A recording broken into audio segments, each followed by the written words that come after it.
Bienvenidos. Muchas gracias por su asistencia. Vamos a hablar en estos 10 minutos sobre política pública para la innovación en la educación, que es una tarea pendiente que tenemos en el contexto latinoamericano. Para comenzar, un poco de mi perfil, soy Diego Cardona. Me consideran un experto en temas de transformación digital. He trabajado como alto directivo con el gobierno colombiano y adicionalmente como asesor para múltiples gobiernos latinoamericanos. Igualmente, pues he tenido una larga y fructífera carrera como académico. He sido directivo de prestigiosas universidades iberoamericanas y he también sido participante activo en la generación de política pública en temas de tecnología, de innovación y de educación en mi país, Colombia. Desde el punto de vista de formación, tengo un postdoctorado en la Universidad de Pittsburgh sobre política pública de educación mediada con tecnología, lo cual desarrollé gracias a una financiación de la Comisión Fulbright. Igualmente tengo otro postdoctorado en la Universidad de Hull en Inglaterra, financiado por el Consejo Británico sobre temas de uso de tecnología en la educación. Eh, Me titulé como doctor en Ciencias Administrativas en ESADE, financiado por la UNESCO, y tengo un MBA después de haber optado a mi título como ingeniero civil con especialización en gerencia de proyectos. Ahí en pantalla pues ya observan mis datos de contacto para que en lo que consideren que podemos trabajar de manera conjunta y les pueda colaborar, cuenten con mi total disposición. Ahora bien, comencemos hablando de un tema que es clave. La educación está en crisis. Y esto no lo digo yo, lo plantean informes como los del Banco Mundial sobre Desarrollo que se hizo en el 2018. Uno de los temas que se estaban manejando en ese documento era que aprender para hacer la realidad de la promesa de la educación no se estaba cumpliendo. Ustedes pueden revisarlo, pueden seguir el código QR que tenemos allí o cuando revisen los materiales que están asociados al encuentro, van a encontrar el paper que sustenta todo este proceso que les estoy mostrando. Otra fuente de información de esta educación en crisis la encontramos en el Global Education Monitor, que periódicamente desde la UNESCO está publicando cómo se avanza en el logro de los ODS 4, específicamente el del 2020, que se tituló Inclusión y Educación, todas y todos, sin excepción, demuestra claramente que tenemos una seria problemática en lo que es el logro de ese ODS 4. No lo estamos haciendo. Y una tercera fuente, entre otras múltiples que pueden existir, es lo que plantea el Foro Económico Mundial en su informe sobre el futuro del trabajo 2022, que fue recientemente publicado. Allí se plantea un tema que es crítico, no solamente para los temas educativos, sino también para la economía a nivel mundial. Los jóvenes no están preparados para los trabajos del futuro. Con esto en mente es que tendríamos que revisar qué es lo que está ocurriendo.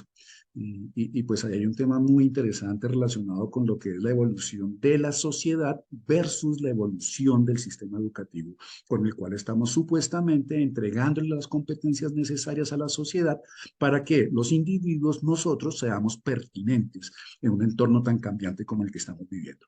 Por ello, la importancia de revisar cosas del estilo un teléfono de 1850, un teléfono hoy. Se observa claramente una diferencia entre los dos elementos, hablando de más o menos unos 150 años de evolución.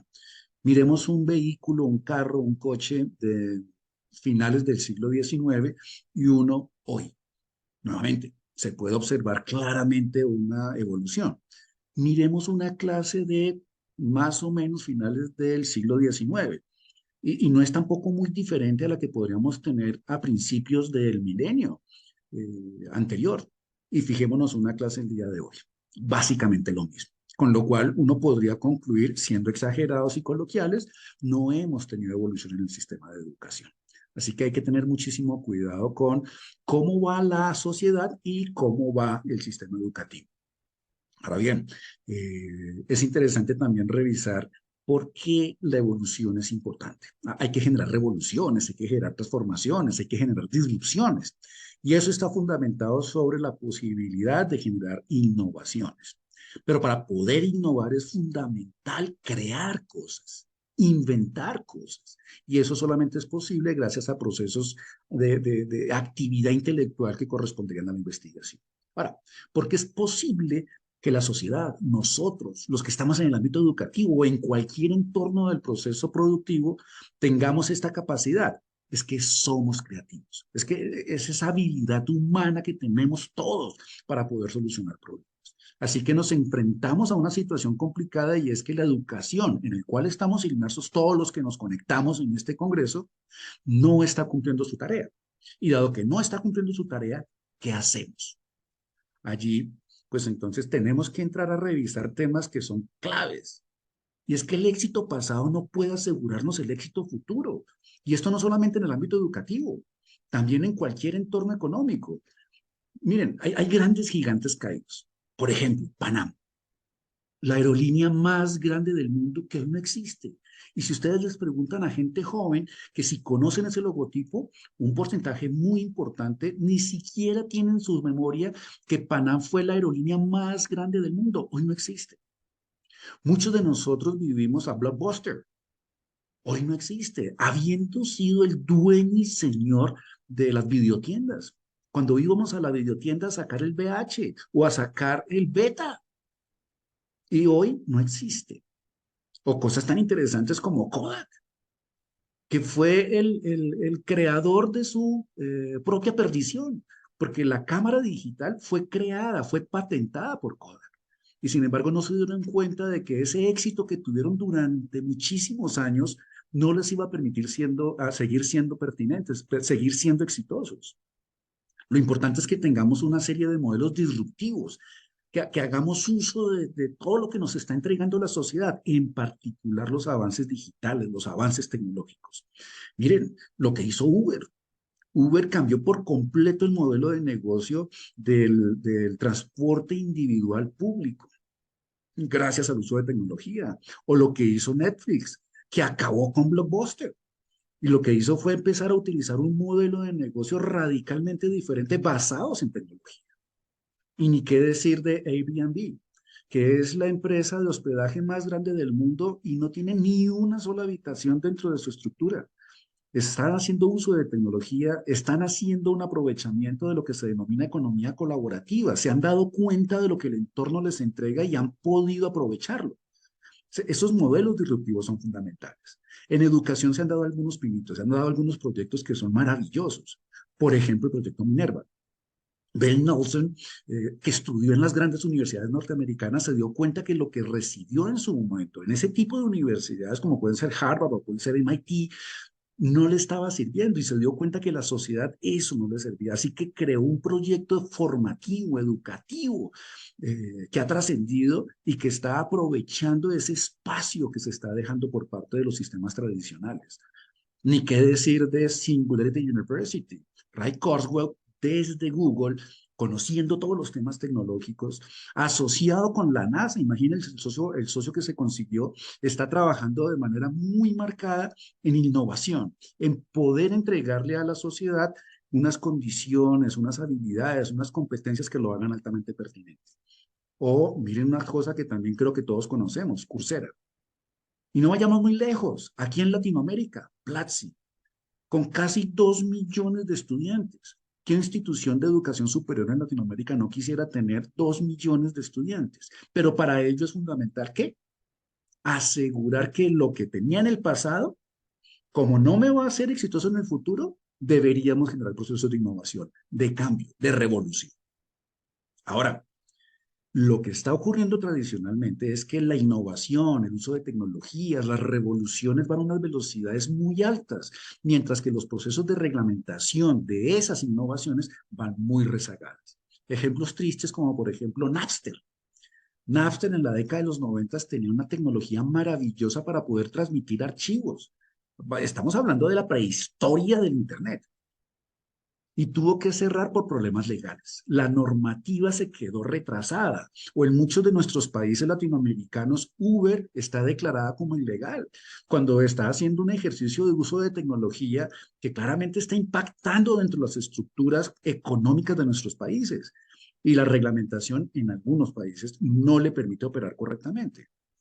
O también lo que está pasando con una iniciativa colombiana que se denomina Rappi, es posible que ustedes lo conozcan independientemente del país en el que se encuentren, porque ha ido ampliándose en Latinoamérica y están metidos en graves complicaciones jurídicas porque les están cambiando su modelo de negocio. Ellos trabajan sobre la economía colaborativa y lo que tienen es una gran cantidad de socios que se dedican a hacer el delivery, a las entregas, y han tenido que evolucionar y han tenido que revisar cuidadosamente cómo pueden actuar sin que se metan en problemas legales o cosas que muchos de los que están aquí conectados de pronto han utilizado, el Bitcoin, que son estas monedas digitales que han tenido serias problemáticas en algunos de nuestros países.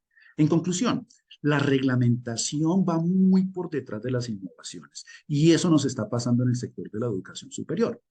Nosotros hicimos un ejercicio muy interesante con el Consejo Latinoamericano de Escuelas de Administración, eh, que está cubriendo toda Latinoamérica. E hicimos un levantamiento en 10 países sobre cómo se encontraba en cada uno de estos países el uso de tecnología en la educación, los procesos de innovación en educación. Y la noticia que pues ya creo que todos la tenemos muy clara es que no hemos logrado avanzar como debería ser. Lo importante entonces es que la reglamentación expresada en la política pública, si no alcanza a llegar a los procesos de innovación, ir a la misma velocidad de los procesos de innovación, que por lo menos exista. Y la política pública tiene no serias, varias condiciones. Una de ellas es que tiene que ser estable. La política pública tiene que trascender, tiene que ser en el tiempo. Y para eso tiene también que tener una serie de condiciones, entre otras, que sea coherente. Que lo que la política pública diga sea consistente con las acciones que se desarrollan en la realidad. Eso es muy complicado en entornos tan cambiantes como el que estamos viviendo en este momento.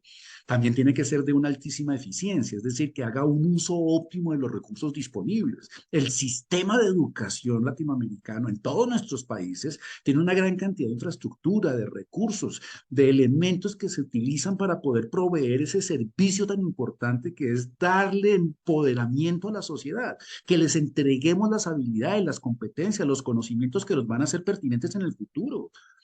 Tradúzcase, la gente que pasa por nuestras manos lo que está haciendo es colocar en nuestras manos su futuro. Así que tenemos que utilizar de manera muy eficiente los recursos con los cuales contamos. Y lo otro, la efectividad. El informe del Banco Mundial del 2018 indicaba claramente que no estábamos siendo efectivos, que estábamos manejando una gran cantidad de escolarización sin aprendizajes. Y eso podría ser resultado de la falta de innovación en los modelos que nosotros utilizamos al interior de nuestras instituciones. Y por último, pero no menos importante, adaptabilidad. Fíjense que puede sonar contrario el hecho de que sea estable, pero que también sea adaptable. Pero es que así debe ser la política pública. Debe tener la suficiente flexibilidad para asumir todos los cambios en los cuales estamos metidos, pero también debe ser lo suficientemente concreta para asegurar que no hay variaciones y bandazos claves. Miren, en estos términos, y a modo de conclusión, hay una crisis en la educación. Hay un entorno altamente cambiante. Hay una gran cantidad de innovaciones, de tecnologías que están disrupcionando todos los entornos, incluido el nuestro, el de la educación. Así que, importante, no nos quejemos, actuemos. Lo importante es que con todas estas condiciones que estamos manejando, con unas reglamentaciones que no nos facilitan en muchas ocasiones la vida como sistema, a nosotros como instituciones, hay cantidad de restricciones, de condiciones. En esas condiciones actuemos. Es importante que no seamos oportunistas. El oportunismo tiene ciertas complicaciones. Lo que sí tenemos que hacer es aprovechar las oportunidades que se nos ofertan. Pero importantísimo, cumpliendo las normas, cumpliendo esa reglamentación que existe. Nosotros no deberíamos salirnos de la norma, pero como la norma no nos está facilitando la vida, debemos impulsar el cambio de esa normativa desde el interior de las estructuras normativas, hacer el ejercicio de impulsar el cambio. Se puede hacer, difícil, pero se puede hacer. Lo que es clave, actuemos desde la legalidad. Y también, ese actuar desde la legalidad debe acompañarse con un pensamiento desde la legitimidad. Lo legal no necesariamente es legítimo y en muchas ocasiones lo legítimo no es legal. Nosotros debemos realizar procesos de innovación en nuestros ejercicios de desarrollo de nuestras funciones sustantivas, de la docencia, de la investigación, de la proyección social, porque es que nuestro rol como sistema de educación es el de proveerle a la sociedad esas necesarias competencias para que seamos exitosos. De eso se trataba. Para cerrar, agradecer que me hayan escuchado. Reitero, ahí están mis datos de contacto. Me encanta poder trabajar estas temáticas, así que cuenten con mi total disposición para poder apoyar cualquier ejercicio que realicen en esta línea, que es innovar en un sistema tan fundamental, que es pilar del desarrollo de la sociedad, la educación. Muchas gracias.